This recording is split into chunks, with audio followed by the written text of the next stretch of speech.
104.7 The Cave. KKLH, Marshfield, Springfield. A proud member of the Kansas City Chiefs radio network. Touchdown, Kansas City! Now, it's time for Ned Talk. Yep, we're just sitting in the studio talking about sump pumps, and I'm changing batteries, and, well, it's just a wonderful morning on Ned Talk. I'm 104.7 The Cave. A lot of rain out there, Ned. You doing okay? Yeah, where I am now, where I used to be, I wouldn't be. I would be walking the floors or maybe going to a motel somewhere or something like that. But now I'm in a different location now and have been for a while, so yeah, everything's safe. Yeah, you used to live down by the Finley, didn't you? And the Finley paid a number of visits into my domain, which is not... And you just decided, I've had enough of that. Alec, you mentioned your sump pump. Going full tilt right now or not going tilt? Not going tilt or going to tilt. It's not pumping water at the very least, but it sure is loud. So we got it.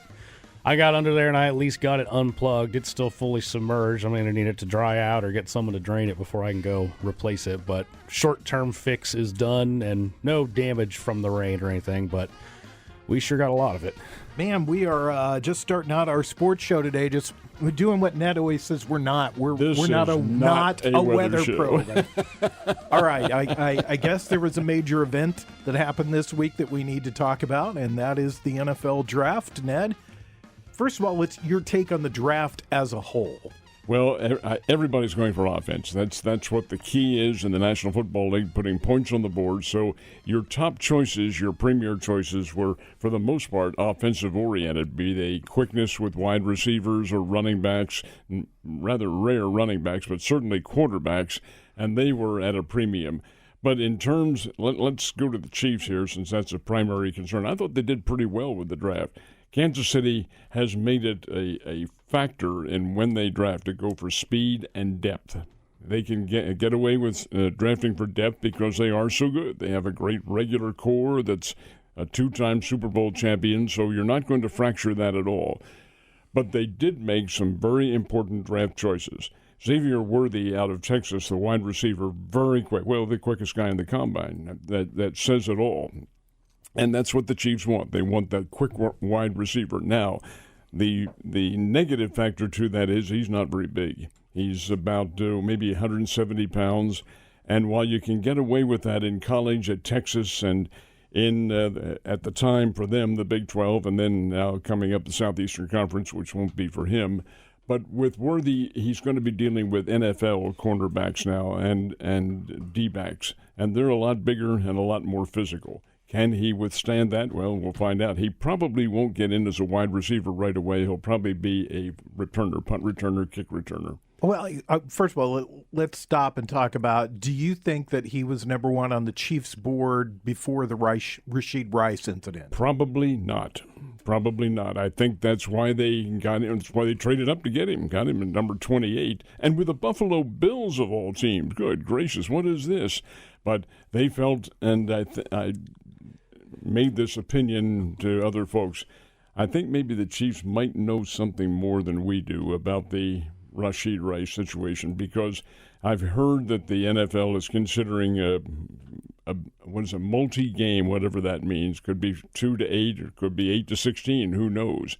But that's the NFL. That's not the feds or the legal department in Texas. That could be very heavy, and that hasn't been decided yet. There's been no trial date. So I don't think they're counting on Rice being a factor this year. That is my opinion. I do like the fact that they got 3 offensive linemen. That is a priority for them. I feel the depth factor, and they are all 3, even number 7, the kid from Holy Cross. They are very good players. You know, there's an old adage, Ned, actually, my wife repeated this adage to me this week. Opinions are like a certain part of your body. Everybody's got one. And I read so many different opinions over the last few days about the draft and the Chiefs' take.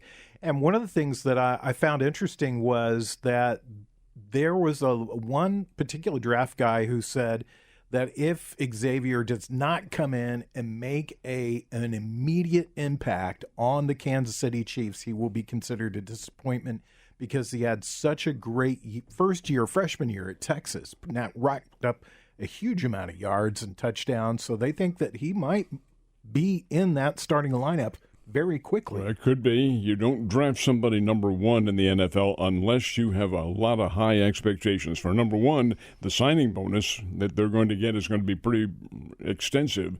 And the expectations, you're right. And coming out of the Texas Longhorns, I mean, one of the premier, they haven't necessarily succeeded in everything they've done in the past, but Texas is a high-level program.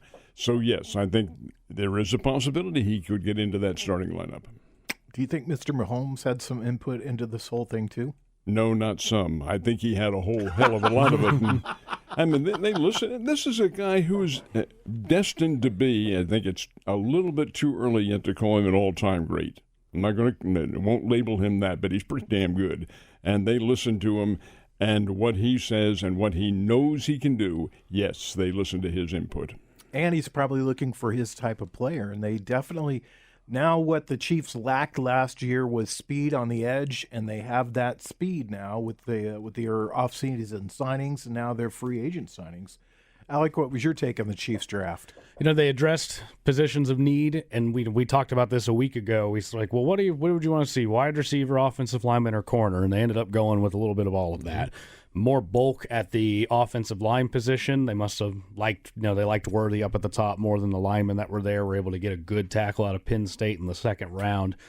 I think I like the potential of Xavier Worthy. I look back, though, at guys who set impressive 40-yard dash times at the combine, and the list of guys, there's some stalwarts in there. Chris Johnson had a very good NFL career, ended up putting a 2,000-yard rushing season together. But a lot of those guys are hidden. Henry Ruggs, we know what happened with him, and off-the-field things aside, he wasn't impressing on the field. Darius Hayward-Bay was a guy who had an okay NFL career. Speed, all of these guys are fast. Let's go with that. I think what made Tyreek Hill's element in the Chiefs' offense so special is I've never seen anyone with the short-distance agility that he had. It wasn't just his top speed. It was how fast he could reach it. The lateral speed that he had was unbelievable. And I've seen plenty of guys. Heck, just a handful of years ago, John Ross went and was a top 10 top receiver in the draft to the Cincinnati Bengals after a burning 40-yard dash time, and the issue was he couldn't get open. So I want to see if Xavier Worthy turns out to be a guy who can get open like Hill could, more than just top speed, because that's what Mecole Hardman was brought in to be, and he's been all right. But I don't think you could say Mecole Hardman has been, he's not going to make anyone's all-time list. He's got a lot of wins, but I think it's more a factor of the team he's on than, he's a contributor. But the Chiefs are in a fortunate spot where if you drafted a contributor right now, that's enough, because this team's good enough to win it all. You're listening to Ned Talk on 104.7 The Cave, your local live sports talk show. Ned, you had a chance to sit down with Mecole Hardman. Very interesting, a nice kid. Very, very pleasant young man with a terrific personality. Visited with him last Sunday down in Nixon along with Art Haynes. We interviewed him on stage. Had a good concept of what goes on. I heard some griping about the fact that he wasn't wearing anything that involves the Chiefs. He's wearing just regular, he had short pants on and some kind of a shirt over top of that. And wait a minute, where's his Chiefs? Hey, gang, he can't wear that. He's not under contract to them. He's not on the team. He's a free agent. And we addressed that, and I said, are the Chiefs talking to you? He said, oh, yeah, but there was no indication that he would sign back with them again. But a very pleasant kid who talked a little bit about his career at Georgia and about his career with the Chiefs. Guy's got 3 Super Bowl rings. Come on.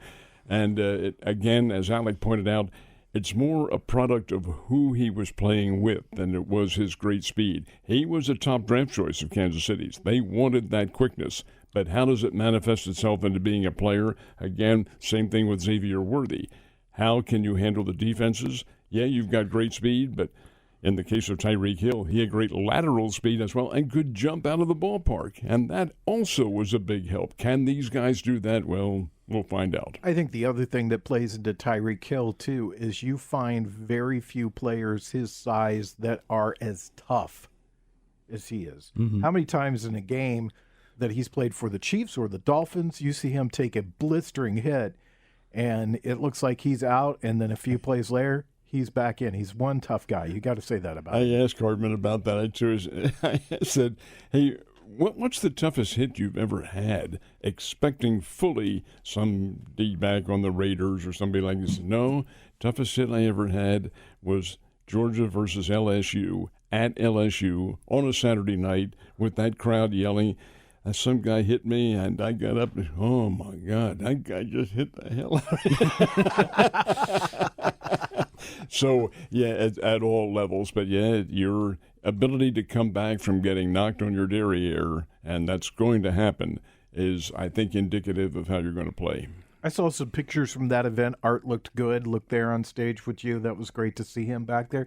Did you get any sense from Hardman if he's close to signing or anybody's out there from him? No, he's probably got to keep that really close to the vest. Well, which he did, and that's a good question. No, he did not make any indication one way or the other than to say, yeah, he's talked with the Chiefs, but he's not listed on the roster. He's not even listed as a possibility of being on the roster. So you have to think that the Chiefs have advanced past him now. Michael Penix got taken early on in the draft by the Atlanta Falcons, and there was a lot of surprise about that because I believe Marvin Harrison was still on the board at the time. No, this Harrison was past that. He went 4, okay. But Penix was taken by Atlanta, who just signed Kirk Cousins to a big contract. Your thoughts on that? Well, Penix is obviously drafted to learn from Kirk Cousins. Cousins isn't going to be around all that much longer. He's not a rookie. And Penix can sit there on the bench. Now, here's a kid who played for Washington, played a high level of football, and had a very good arm, won some really big games. In the national championship picture, for heaven's sake, and is capable of doing a lot of things. So I think that's what the Falcons said. Let's put him on the bench here for a year or two, let him learn, and see whether or not he can pick it up. Frankly, I think Bo Nix is a better player, but that's a personal opinion. I was certainly could say it's the shock of the draft. Sitting there at number 8, there had been a handful of quarterbacks go, but no defensive players had gone. Rome Odunze out of Washington, the receiver out there, considered a top receiving prospect. But this is an Atlanta team where, they go and they just signed Kirk to this massive deal, which that tells you they're thinking, hey, we're a quarterback away from competing. And I think in that NFC South, that's true. That division's wide open. So they go, they add a position they haven't had an answer for since Matt Ryan went downhill. And they're thinking, okay, we've got Kirk, we got him throwing to the name escaped me, but they have Bijan Robinson, the running back. They've got the receivers that they spent their last handful of draft picks have been skill players. The tight end, they had Kyle Pitts is the name of the tight end, and then they've been loading up. And then what do they do here after they go sign Kirk? They go, well, let's go draft a quarterback. And the GM after says if he sits for 4 or 5 years and learns, that's a good problem. But he's already 24. You really want that's what you're drafting for right now. So opinion of Michael Penix aside, who I like. That was a team that had a lot of other needs, and rather than addressing any of them, they go quarterback, and it really stirred the pot everywhere else because other teams were probably expecting him to fall, Atlanta to go a different direction, and that caused Denver to probably go for Bo Nix when they did. That caused Minnesota to jump up and go get J.J. McCarthy. It shook things up, which was exciting, but if I'm an Atlanta fan, I'm disappointed in the choice. You make a very good point, too, in the fact that Atlanta is that QB away. That was the speculation last year. They're only one player away from being a contender, and that's a good quarterback. And there were all sorts of names that were pushed in Atlanta's direction. Well, they went to Cousins, who may be the answer on a short-term basis. But Penix, he'll fit their bill. A guy does have skills, and I think they're probably doing the right thing, educate him along those lines. Were you I wouldn't say surprised, but what were your thoughts on Caleb Williams? He went in the number 1 spot. He went to the Chicago Bears, and one of the first things he does is call the team's new punter and say, you're not going to be working too much. That's Caleb Williams, and that's the kind of confidence he had. One of the reasons he didn't stay at Oklahoma was because he had issues with Spencer Rattler being in front of him. He thought I should be starting in front of him.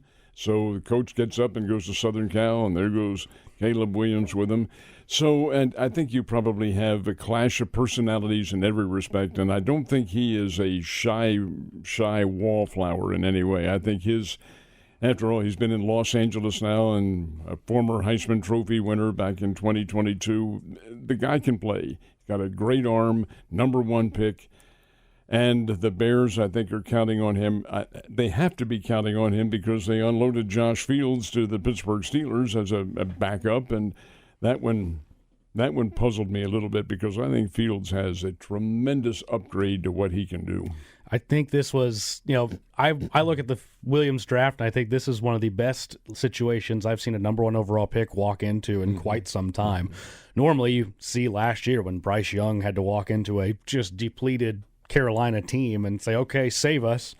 He couldn't, and I don't know how much fault you can put on him because the team needs everything. But you look at Chicago, they have just acquired Keenan Allen. They have DJ Moore from Carolina trade last year. They draft Rome Odunze in the number 9 spot. Cole Kmet there at tight end. The offensive line's not bad. The defense was playing better last year. I don't think Chicago's immediately jumps into a top-tier team by any means, but a lot of these quarterbacks fail because they get drafted into a spot where there's nothing for them they can save. And Caleb Williams, I think, is not in that spot. I think he could step in and we could see success because that Chicago team is better than a team. I mean, the number one pick wasn't theirs. That was Carolina's. They weren't the worst team in the league last year, and so I think he's stepping into a good spot. Who do you think helped themselves the most in the draft? The big thing these days is the draft grade. Yeah. So what would you give the Chiefs, first of all? I would give them a B or a B+. That's what I saw, yeah. The top team, well, I'll tell you now, I can't really give you an educated thought on all the teams involved because I only have a few on whom I concentrate, one of which is the green and white, and they did pretty doggone well. I like Philadelphia's draft, and they drafted again like the Chiefs do. They drafted for need and for depth. Philadelphia has a lot of solidarity about their starting unit, and you're not going to fracture that. So you go with the depth factor because, after all, that's what gets you the wins. Depth and defense and speed all get you, and I think Philly did well with that. We filled a whole first segment talking about NFL draft. Can you believe that? Especially and a little weather. Don't forget the weather. A little bit of weather. Don't forget the sun pump factor. All right. When we come back, we'll specifically talk about who the Chiefs drafted. We'll also talk about running backs because I want to talk about that for a minute because in our lives, Ned, yours and I, we old guys that we are, we lived around the time when the draft centered around running backs. We'll talk about that, and we'll talk about a couple of running backs too. It's Ned Talk on 104.7 The Cave.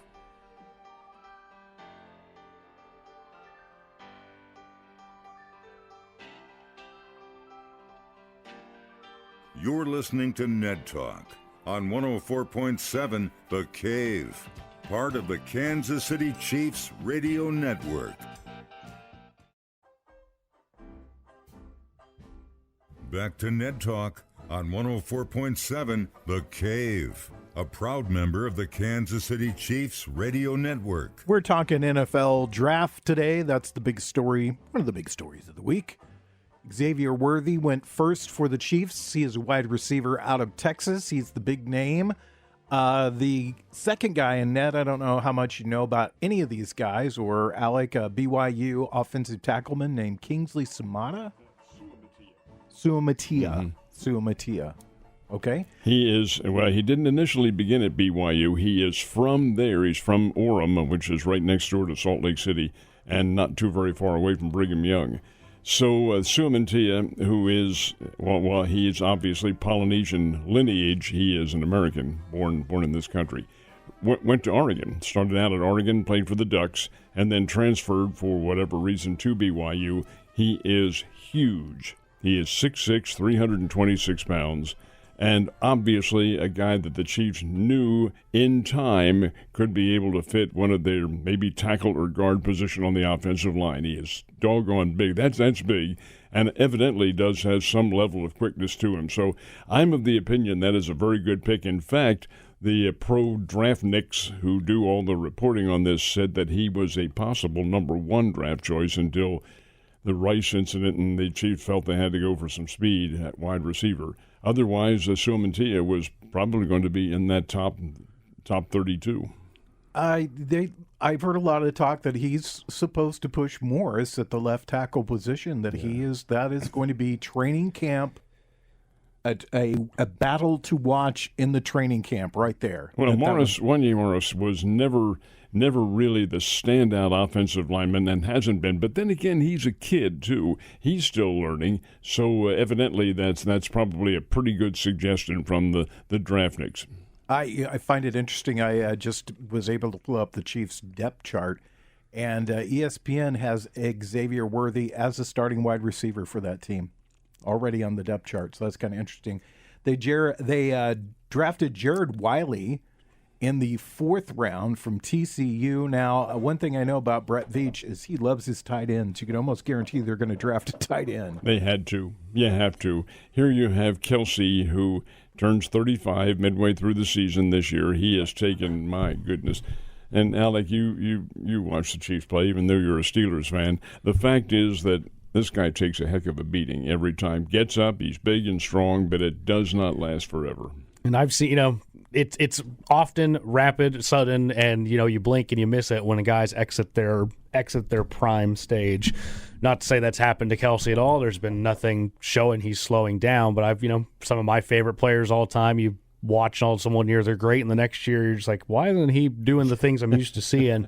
And when he's Kelsey's 35 years old right now, I believe he will be at midseason. That is. In the NFL, that is very old, especially for the position he plays. That is a tough position that gets a lot of contact. Look at one Rob Gronkowski, who was, for a handful of years there, probably the most dominant offensive weapon in the NFL, but he took a flat-out beating and his body couldn't take it. And then he was out as quickly as he arrived.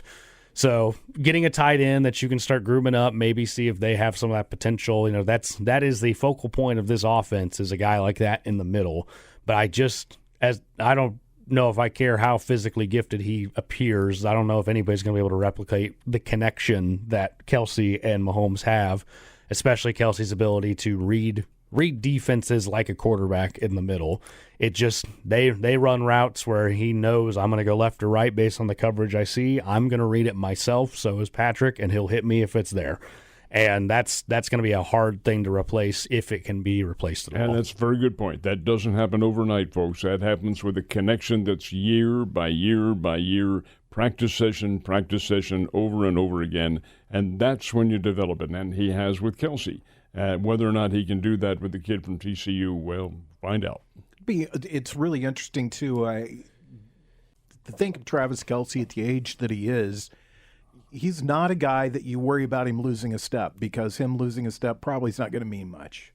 He has, like you said, the ability to read defenses and just find that open spot, and then he picks up a lot of yards in open field, but he is not by any means a speed demon. And you would think that adding these 2 wide receivers that they've added through free agency and through the draft, that the Chiefs have taken a ton off his shoulders, that maybe he won't be the focal point of this offense anymore. That'd be a hope, if Marquise Brown and Xavier Worthy could step up to that degree. I think that would be great for Kansas City.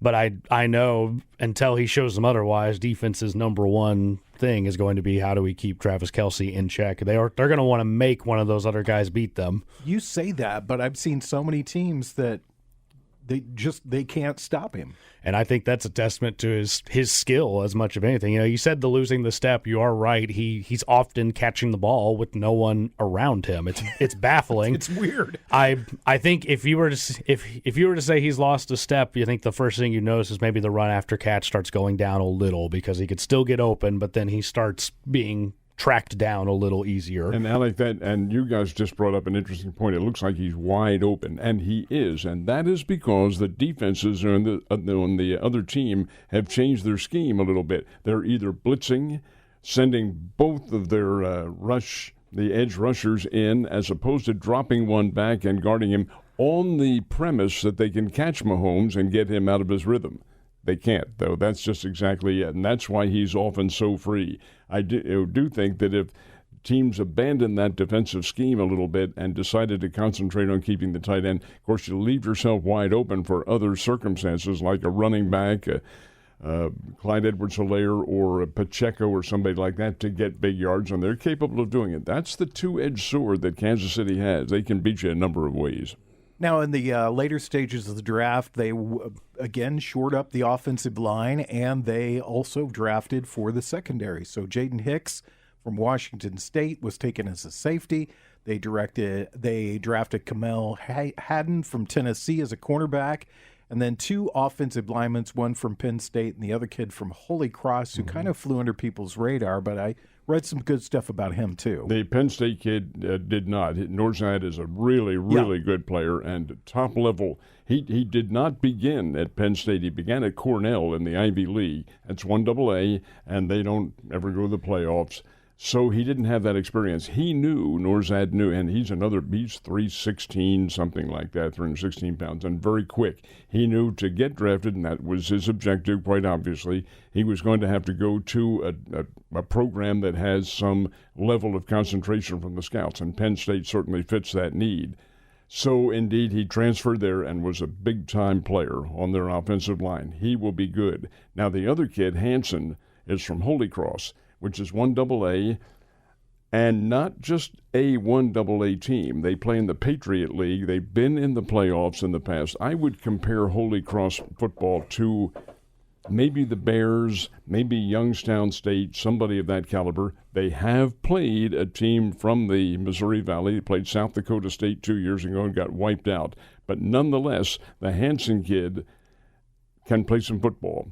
And again, the Holy Cross program plays Syracuse, and they play Army. They play D1 teams on a regular basis. Colgate, which is an outstanding 1AA team. So the level of competition's not to be laughed at. The Crusaders, pretty good. This kid's number 7. He's in the last round.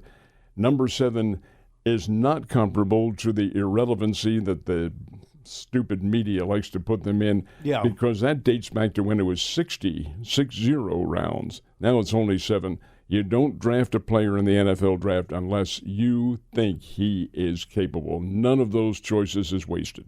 Absolutely. All right, Alec, we have just a second. So tell us, how did the Steelers do in the draft? I think they did well. They went heavy up front. They drafted Troy Fautino out of Washington with the first pick, played tackle, played guard, kind of add some toughness up there in this. Then they went and they added a center out of West Virginia who arguably could have been a late first, early second, but he fractured his fibula in the last game of the season. But to show the toughness, he hobbled one leg off the field on his own to avoid a 10-man extra man call to avoid a 10-second runoff. They added Roman Wilson, wide receiver out of Michigan, had some real speed into the slot there. So they did what Kansas City did. They addressed needs, except it's more needs at top as opposed to depth when you're a team like Pittsburgh. They aren't quite built to win it all yet, but with the new quarterback and the new offensive quarterbacks and the new offensive system, they went and they immediately added 2 guys that could likely start up front on the offensive line, and that's paired with a tackle at the first round last year. So that's 3 new linemen, young guys they're hoping to build up.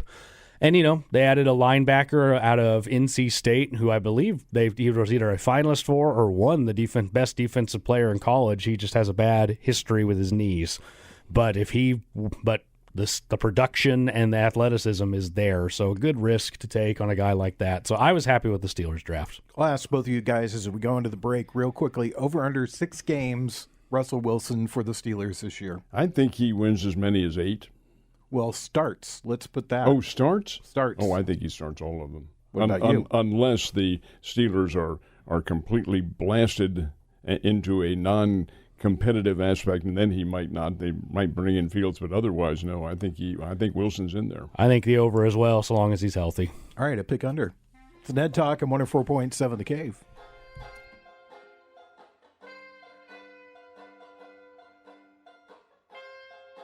You're listening to Ned Talk on 104.7 The Cave, part of the Kansas City Chiefs radio network. Back to Ned Talk on 104.7 The Cave, a proud member of the Kansas City Chiefs radio network. We've been talking NFL draft. Draft talk. Used to be, though, when I was a younger fella, and I'm sure too, Ned, when you were a younger fellow, that the Heisman Trophy almost always went to a running back. Oh, running back, yes. And they were almost guaranteed first-round draft picks, and now, Alec, you said the first running back was taken middle of the second round. Mid-second round, yep. It's just a whole different era. If you recall when Ricky Williams basically had a whole NFL draft's worth of picks traded so they could take him first overall.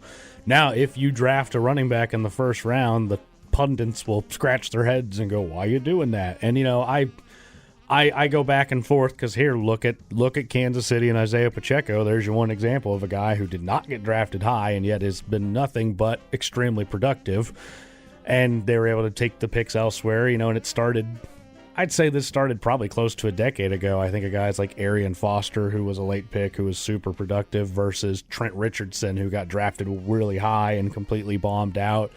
It's the modern thinking on running back seems to be we're going to use you, abuse you, lose you. Let's get you when you're young. Let's run you into the ground. Let's not give you a second contract. Sorry about your knees. We'll thank you for your service. And sounds like my dating life. That's about what these teams are doing now. So the running back position, while I still think if you see a great one, you can see the difference they can make. It's just getting undervalued at draft time. The days of O.J. Simpson and Barry Sanders and people like that at the moment are gone. The whole philosophy of the NFL is put the ball in the air, keep the fans in the stands, put the points on the board. That's what we're looking for, and that's what you see in the draft, going for speed and QBs and all that. No, running backs are passé anymore. However, that could all turn around in time depending on what the approach is to the game and how the bosses, the owners, and the board of governors and the commissioner all view the game. Right now, they do it on scoring, defense. Nah, the heck with that. Let's get more points, and you don't get it with running backs. You get it with wide receivers and quarterbacks. You mentioned O.J. Simpson. He passed away at the age of 76, and I think it's worth a mention. First of all, I think that what can I say? His victims should be remembered more than him. Well, he's a guy who had the world and the American society in his hand, and he blew it. Yeah. Simple matter of that. He blew it with indecision and by making an emotional response to a circumstance instead of letting the law take its course and so forth. And he just let it get away from him. It's hard to separate the two people. And Alex, since you're younger, you don't remember what it was like watching O.J. Simpson. I mean, he was just a dominant running back. He was one of the first, I think he was the second running back first to run for 2,000 yards in a season. Did that with the Buffalo Bills, and you're right, he was the first one. And you just couldn't stop him. And then after that, he became an ultra icon because he was in movies, he did commercials, he was all over the place. He really opened the door for a lot of athletes to make that step into the next phase of their life. And then let it get away. He let it all get away from him. But it's just one of the things. It's just amazing when you see these people that take such precipitous falls from grace. And he's one of those that he was.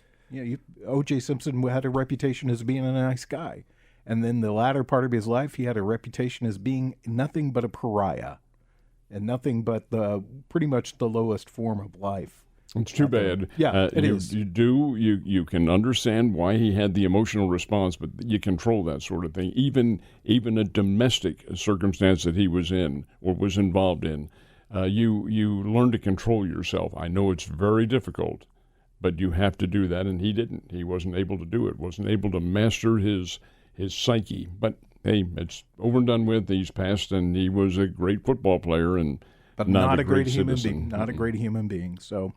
But let's talk about another running back who was in the news this week, and Alec brought this up to me at work and said, "Hey, let's talk about this a little bit, and you can start on this." Reggie Bush. Reggie Bush gets his Heisman back. It was news where I was kind of shocked to see it come across, but I am very happy about it. I look back at the reason Reggie Bush lost his Heisman for something nowadays that would not even be. It would be completely legal in the NIL. Name, image, likeness era of college football that we are in right now. He lost it by, if I'm someone correct me if I'm wrong here, but I do believe it was mostly just collecting some money for signing some memorabilia. What it was. And, even that had absolutely nothing to do with the dominant factor that was Reggie Bush on the field at USC, which in my sports watching lifetime, might be a top 5 most electric players that I've ever been able to see when he was there at USC. It was just something different.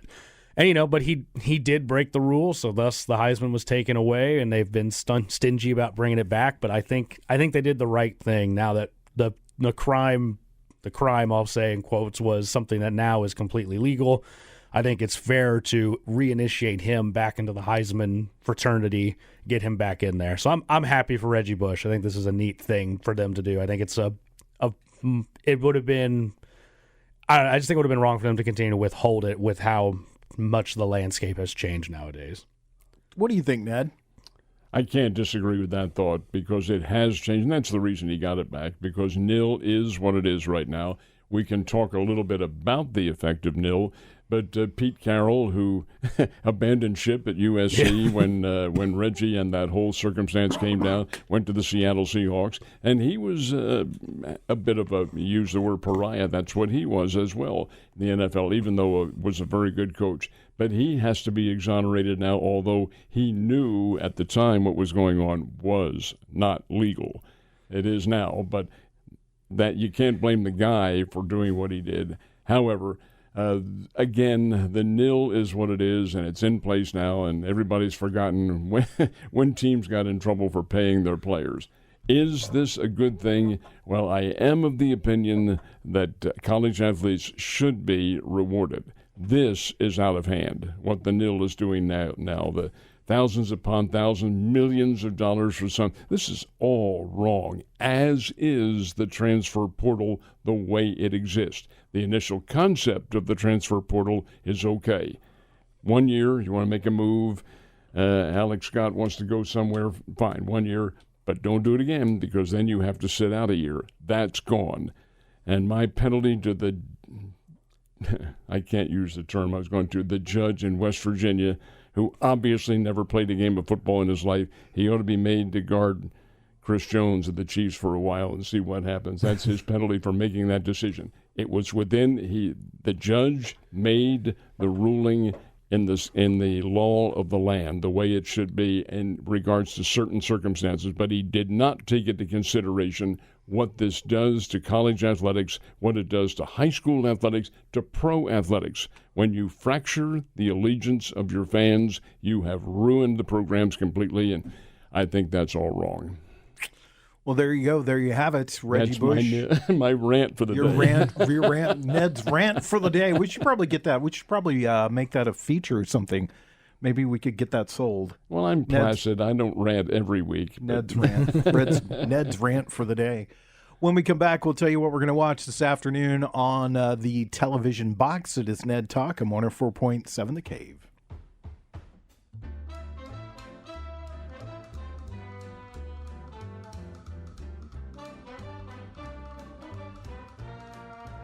You're listening to Ned Talk on 104.7 The Cave, part of the Kansas City Chiefs radio network. Back to Ned Talk on 104.7 The Cave. A proud member of the Kansas City Chiefs radio network. Cloudy, windy this afternoon, high of 70. That flood warning is about to expire, so you're aware of that. Ned Talk, I'm 104.7 The Cave, not a weather show, but a sports show. But that's just the kind of Renaissance guys we are. We can talk about anything. Weather, news, sports, we got it all. We spent a full hour talking about draft and running backs. How about them Cardinals, guys? Well, they've played well. Here in the last couple of games, they've played well, and Goldschmidt has begun to warm up a little bit, had a couple of hits yesterday. He's up above the Mendoza line now with the average. Still very early in the season. But the fact is that we'll see how he does consistently and what the Cardinals do consistently, because they're a streak team. They can play poorly at one time, and then all of a sudden they're hot and getting the right things going for them, as they are now against the New York Mets. Cardinals have always done well against the New York Mets, too. 4 runs in the first inning Friday night, 4 runs in the first inning yesterday afternoon. What do they do coming up today? Well, the fact is that the Cardinals need to get everything set. And what has me a little concerned about them is that their starting pitchers are all up in years, and the season's just now starting. This is April, the end of April going into May. You've got a long, long way to go and some very hot months to go through. Now, Sonny Gray, I think, he's the real deal. He pitched well yesterday. But then the other guys, Lance Lynn and Kyle Gibson and people like that, and then you have Michaelis. I just don't know. They don't fill me with a lot of confidence. You almost say their names with disdain. No. Of course they are. They're major league pitchers, but again, you're dealing with a long season coming up, and the Cardinals still really haven't played. They played the Dodgers, yes, but they haven't played any of the real tough hombres that they're going to go. Haven't played the Cubs, haven't played the Reds. So there's a long way to go, and you don't know how teams are going to match up. They are still in last place. That's where they've been most of the season to start out with. And that's where they spent most of the season last year, which is really hard when you, as a follower of Cardinals baseball, like I've been my whole life, to look at the standings and see them at the bottom. It just doesn't seem right. Alec, how are you holding up, buddy? Yeah, this is better than last April. This is an improvement. It is. This is much better than last April. I believe it's a win today, gets them back to 500. There's been some this home sweep by the Brewers. That's definitely not what you want to see. But, there's been some good ones. They took 2 out of 3 against the Diamondbacks this week, and they're 1 away from potentially sweeping. And, they've won 4 of their last 5. That'd make it 5 of their last 6. If you win 2 out of 3 of every series, even with a loss today, that's still going to put you in a really good spot. Sonny Gray looks like the real deal, a true ace at the top of the rotation. And then the other guys, whether the results of runs allowed have been there or not, the innings have. Kyle Gibson, Lance Lynn, Miles, but the outings tend to be of respect. They're getting quality start worthy. And the back end of the Cardinals bullpen has been very good so far. They've been shut down. So now the question becomes, can those starters hold on for the year, and can this offense actually match the bullpen's shutdown? Well, can they make it matter? Because if the offense can only score 1 or 2 runs a game, then it's not going to matter too much how great your bullpen is at closing the door. But they're showing signs of life. It's still very early. You can't, would you like to see them do better so far? Obviously, but at this point in time, no one's out of it. They haven't buried the hole so deep that the season's basically already over. I felt like we glossed over this last week. The Royals are good this year. They're 17-11, tied for 3rd best record in Major League Baseball. The problem is the team with the best record in Major League Baseball is in their division, the Cleveland Guardians. Are the Royals the real deal, Ned? I'll ask you again this week. We said it all along, even in spring training.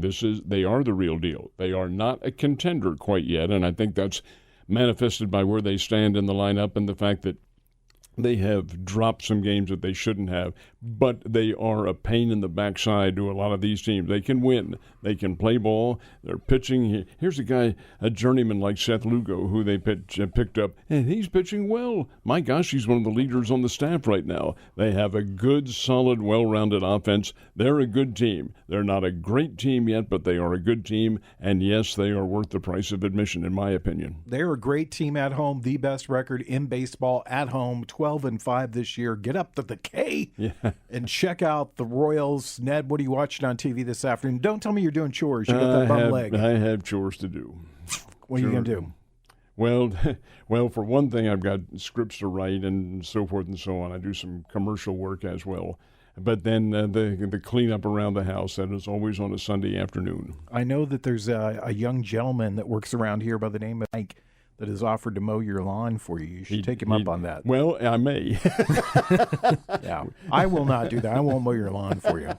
I might pay somebody to mow your lawn for you, but I won't mow it. Alec, what about you? What are you going to do this afternoon? I have the Cardinals on. There's still playoff basketball and playoff hockey going, so anything with some sports on in the background, there's something good going to be on at all times today. So, all right. Well, guys, we'll see you next Sunday. We'll be right here for Ned Talk. Thanks to Brian Tyndall, Mike the intern, Corbin Campbell, and Nick Fury. Download us as a podcast at our website, 1047thecave.com, through your Cave smartphone app, or just search out Ned Talk wherever you get your podcast at. We'll see you next week.